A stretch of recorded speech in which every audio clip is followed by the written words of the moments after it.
وزیر اعلیٰ سندھ معائنہ ٹیم نے محکمہ پلاننگ اینڈ ڈیولپمنٹ سے غیر ملکی فنڈز کے خرچوں کی تفصیلات مانگ لی ہیں۔ مزید جانیں گے ڈان نیوز کے نمائندے عمران احد خان سے۔ عمران بتائیے۔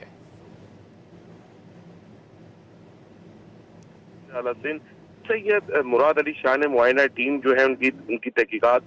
معائنہ ٹیم نے شروع کر دی ہے، جبکہ وزیر اعلیٰ کی جو ٹیم ہے اس نے سیکٹری منصوبہ بندی کو 2 الگ الگ خط بھی لکھے ہیں، جس میں وزیر اعلیٰ سندھ کی معائنہ ٹیم کے غیر ملکی فنڈ کی وصولی اور اخراجات کی تفصیلات انہوں نے کہا کہ فوری طور پہ فراہم کی جائیں، جبکہ ان کا یہ بھی کہنا ہے محکمہ منصوبہ بندی نے غیر ملکی فنڈ سے جاری منصوبے کی تفصیلات تیار کرنا شروع کر دی ہیں۔ دوسری جانب وزیر اعلیٰ نے معائنہ ٹیم جو ہے ان کی زمین پہ جا کے منصوبہ بندی کا جائزہ لے رہی ہے کہ کہاں کہاں کیا کیا کام ہوئے، اس کی باقاعدہ تصویریں اور تمام جو ڈاکومنٹس ہیں وہ تیار کیے جا رہے ہیں، جبکہ کمیٹی جلد اپنی رپورٹ جو ہے یہ آنے کے بعد وزیر اعلیٰ کو پیش کی جائے گی، جبکہ کچھ تحفظات تھے وزیر اعلیٰ